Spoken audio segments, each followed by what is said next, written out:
आज की कहानी। धैर्यवान बनो। जब मैं छोटा था, जीवन मेरे लिए बहुत सरल और आसान लगता था। लेकिन जैसे जैसे मैं बड़ा हुआ, मैंने महसूस किया कि असल जिंदगी उतनी आसान नहीं होती।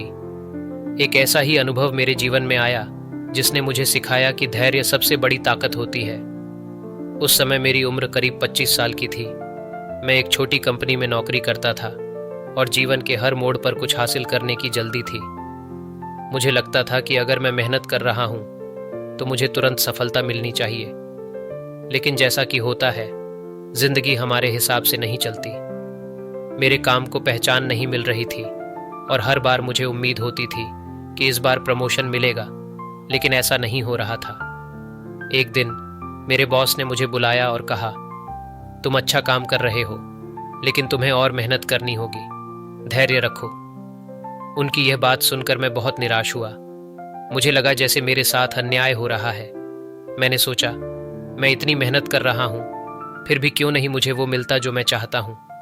कुछ समय बाद मेरे एक करीबी दोस्त ने मुझसे कहा, यार धैर्य रखो, ये दुनिया इतनी तेज नहीं चलती जितना हम सोचते हैं।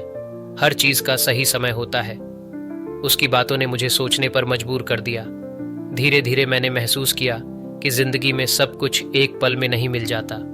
मैं धैर्य रखने लगा और अपने काम को बिना किसी अपेक्षा के करने लगा। मैंने खुद से कहा, जो मिलेगा वो समय पर मिलेगा। वो दिन भी आया जब मेरे बॉस ने मुझे फिर से बुलाया। इस बार उन्होंने मेरे प्रमोशन की बात की। उन्होंने कहा, तुम्हारी मेहनत और धैर्य ने मुझे बहुत प्रभावित किया है। तुमने सही मायनों में धैर्य का महत्व समझा है। उस दिन मैंने समझा कि धैर्यवान बनने का असली मतलब क्या होता है। धैर्य सिर्फ इंतजार नहीं है, बल्कि यह एक विश्वास है कि समय और परिस्थिति जब सही होंगे तब चीजें आपके पक्ष में आ जाएंगी। अगर मैं उस समय अधीर हो जाता तो शायद आज यहां ना होता। अब जब भी जीवन में कोई कठिनाई आती है तो मैं धैर्य रखता हूं। मैं जानता हूं कि चाहे देर हो, लेकिन सही समय पर सब कुछ ठीक हो जाता है। धैर्य न केवल हमें मानसिक शांति देता है, बल्कि यह हमें बेहतर इंसान भी बनाता है।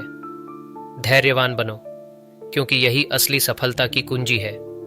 अगर आपको यह कहानी अच्छी लगी हो तो इसे लाइक करें और अपने मित्रों के साथ ज़रूर शेयर करें। और भी इसी तरह की प्रेरणादायक कहानियां सुनने के लिए हमारे चैनल को सब्सक्राइब करें। मिलते हैं अगली कहानी के साथ। तब तक के लिए अपना ख्याल रखें। धन्यवाद।